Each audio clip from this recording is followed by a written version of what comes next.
Good morning, everyone. Welcome to Biology Solutions with Surya Prakash. In the series of frog, let us start another very important part, autonomic nervous system, or it is also known as sympathetic nervous system. चलिए हमने last time spinal nerves को किया था, तो उस part में हमने एक चीज कही थी, हमने लास्ट में कहा था कि देखिए the last part of the spinal nerve which is ramus communicans, वो किसके साथ ज्वाइन होती है? It joins with the sympathetic ganglia of sympathetic trunk. यहाँ ये जो ब्लू में हमें दिखाई दे रहा है, पूरी की पूरी एक सिंपैथेटिक ट्रंक है, पूरी की पूरी सिंपैथेटिक ट्रंक है. और हमने कहा था having this part is ramus communicans, the green part ramus communicans, जो बेसिकली इस सिंपैथेटिक ट्रंक के गैंग्लिया के साथ अटैच हो रहा है. तो देखिए लेट अस लेबल दिस और साथ साथ हम इसको करें. Now this is sympathetic trunk.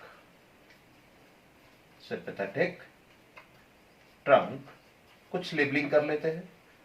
These are sympathetic ganglia. Sympathetic ganglia. Clear? तो देखिए यहां से हमें कुछ चीजें तो अब क्लियर हो रही है. लेबलिंग करने से ये है आपको बहुत सारी चीजें क्लियर हो जाएंगी. This is vertebral column, vertebral column, and this one red is the dorsal aorta. This is the pen जरा, this is the dorsal aorta. चलिए इसको भी लेबल कर लेते हैं हम, यहीं पे कर लेते हैं dorsal aorta. तो देखिए डायग्राम, मैंने बड़ी बार कहा है कि डायग्राम के ऊपर मैं बहुत फोकस करता हूं. तो यहां देखिए ये सारी चीजें हमें अब तो क्लियर हो गई कि क्या क्या चीज हमने ड्रॉ की है. अब सबसे इंपॉर्टेंट चीज आती है कि सिंपैथेटिक ट्रंक कहां से अराइज होती है, सिंपैथेटिक नर्वस सिस्टम में होता क्या है. चलिए ये बात करते हैं. नाउ देखिए it consist of sympathetic trunk. देखिए पहली चीज तो आपको ये इंपॉर्टेंट रखनी है, याद रखनी है, सिंपैथेटिक ट्रंक है. और सिंपैथेटिक ट्रंक में है क्या, कहां से अराइज हो रही है? देखिए it arises beneath the vertebral column. Vertebral column के नीचे वेंट्रल पार्ट से ये अराइज होती है. Arises beneath the vertebral column.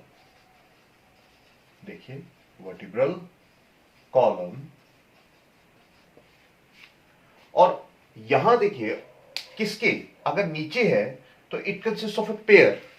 It is a pair. मैंने एक दिखाई है यहां, दूसरी साइड है, कंफ्यूजिंग इसीलिए नहीं किया है. सो देखिए सिंपैथेटिक ट्रंक का क्या होता है यहां पर, it consist of a pair. दो होती है, एक यहां से निकलती है, एक यहां से निकलती है. और अगर देखा जाए तो डॉर्सल आर्टा के दोनों साइड से सिंपैथेटिक ट्रंक निकल रही है. It arises from below the vertebral column on either side of the dorsal aorta. ठीक है, हम कर लेते हैं. On either side of dorsal aorta. तो देखिए ये पॉइंट तो हमें क्लियर हो गया कि दोनों साइड से निकल रही है. अब इसके पास क्या है? If you see the ganglia, it consist of sympathetic ganglia, very important part.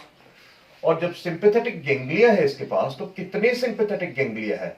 देखिए ये भी जब डायग्राम ड्रॉ करनी है तो यहां ध्यान रखना है कि ये कितने हैं. 10 सिंपैथेटिक गैंग्लिया. 1 2 3 4 5 6 7 8 9 10. अब देखिए 10 सिंपैथेटिक गैंग्लिया है, और दो यहां भी 10 ही होंगे. और ये दोनों साइड के जो गैंग्लिया है वो आपस में कैसे कनेक्टेड होते हैं? Both sides of ganglia, both sides of ganglia are connected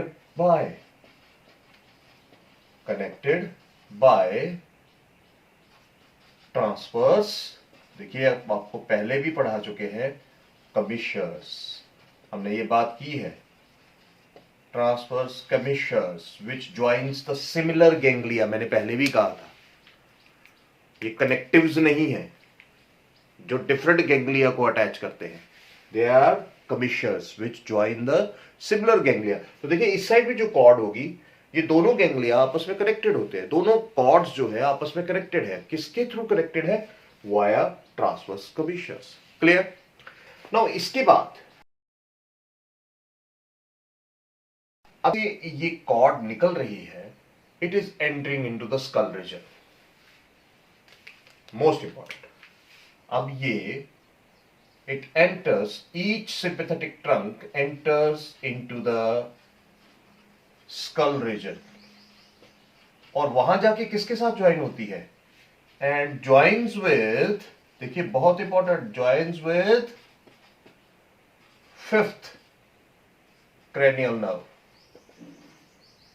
fifth cranial nerve and 10th cranial nerve through ganglions। देखिए वहां पर भी गैंग्लियंस प्रेजेंट होते हैं। अब मैं आपसे एक क्वेश्चन पूछता हूं, लास्ट लेक्चर्स में हमने कहा था फिफ्थ क्रेनियल नर्व कौन सी थी? अगर याद हो तो हमने फॉर्मूले में देखा था, इट वाज ट्राइजेमिनल। तो ट्राइजेमिनल के पास एक गैंग्लियन होता है और इसी तरह से उस गैंग्लियन को क्या कहा जाता है?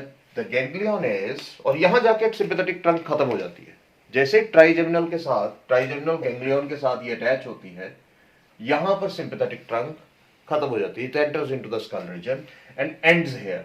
और जहां पर ये एंड होती है, यहां पर एक गैंग्लियन है ट्राइजेमिनल नर्व का, which is known as Gasserian ganglion. It is known as Gasserian ganglion. Very important. Now इसके बाद यहां पर भी टेंथ कौन सी है? अगर टेंथ की बात करें तो टेंथ हमें पता है, इट इज द वेगस, और वेगस गैंग्लियन के साथ अटैच होती है। उसके बाद जाके ये लास्ट पार्ट के साथ अटैच हो जाती है और यहां पर ये खत्म हो जाती है। क्लियर? अब देखो, हम जानते हैं कि स्पाइनल नर्व्स के ये जो रेमस कम्युनिकेंस हिस्सा है, ये बेसिकली इसी सिंपैथेटिक गैंग्लिया के साथ अटैच हो जाते हैं। ये पूरा एक सिस्टम है, नेटवर्क बनता है। अब अल्टीमेटली एक चीज और मैं बताना चाहूंगा जो यहां पर इस वर्टिब्रल कॉलम के इस हिस्से में होती है। ये यहां पर देखिए, यहां पर कुछ इस तरह के ना आपको पार्ट्स दिखेंगे, कुछ एलिवेशंस जैसी दिखेंगे। ये ग्रीन कलर में जो बना रहा हूं मैं, ये एलिवेशंस जैसी भी दिखती है, हालांकि इतने डिटेल में नहीं जाना है। ये जो होता है, these are basically glands of Swammerdam. अब ये क्या करते हैं? ये बेसिकली स्पाइनल नर्व्स का जो डॉर्सल गैंग्लियन हिस्सा होता है, डॉर्सल रूट में डॉर्सल गैंग्लियन हिस्सा होता है, उसको ये कवर करते हैं। बेसिकली थोड़ा सा ये कवर कर लेते हैं। पर ये चीज क्या है? ग्लैंड्स ऑफ स्विमरडाइम क्या है? देखिए, they are believed to be the reservoir of calcium. Reservoir of calcium, remember this, they act as reservoir of calcium. Now what is the function of sympathetic nervous system? देखिए, बहुत simple function है। Autonomic की बात है तो involuntary functions को ये control करता है। It controls involuntary functions. और इनवॉलेंट्री फंक्शंस कौन से हैं? चाहे वो आप डाइजेशन ले लो, रेस्पिरेशन ले लो, हार्ट बीट ले लो, कुछ भी ले लो, है ना, सिक्रीशन ऑफ जूसेस ले लो, बहुत सारे फंक्शंस जो हम कह सकते हैं कि इनवॉलेंट्री फंक्शंस को ये कंट्रोल करता है, इसीलिए इसको ऑटोनॉमिक नर्वस सिस्टम कहा जाता है। तो एक बार फिर से हम इसको रिपीट कर लेते हैं। सिंपल सी बात है, सिंपैथेटिक ट्रंक है, एक पेयर है जो कहां से निकलती है? वर्टिब्रल कॉलम के नीचे से, डॉर्सल ऑर्टा के दोनों साइड से ये निकलती है, पेयर होता है। हर एक सिंपैथेटिक ट्रंक के पास it consist of 10 ganglia which are connected, and both the sides of the ganglia of each sympathetic trunk is connected by transverse curvatures. Then they enter into the skull region via 10th ganglion, vagus ganglion, and the 5th nerve ganglion, that is known as the Gasserian ganglion, and here the sympathetic trunk ends. Now Another important, there are important parts which are known as glands of Swammerdam, which are present over the vertebral column, and they are the elevations or the coverings, soft regions, and they act as reservoir of calcium, and they basically cover the dorsal ganglion region of the spinal nerve. ये हम पढ़ चुके हैं, and this is what is all about the sympathetic nervous system. And the function is digestion, respiration, heartbeat, secretion of juices, endocrine secretion, everything. So this is what is all about the sympathetic nervous system. आगे हम करेंगे sense organs, जो बहुत important है. मैं बहुत ही detail में थोड़ी सीरीज ले रहा हूँ, तो नीट वाले थोड़ा सा ध्यान रखें कि आपको ज़्यादा नहीं जाना है, और सिंपली आपको सिंपैथेटिक नर्वस सिस्टम के बारे में सिंपल चीज़ें याद रखनी है. डायग्राम को याद रखिए, and do like, comment and subscribe, क्योंकि आपके कमेंट से ना मुझे बहुत सारे व्यूज़ मिल रहे हैं कि मुझे क्या करना चाहिए, और मैं उसको करने की कोशिश भी कर रहा हूँ. Thank you very much.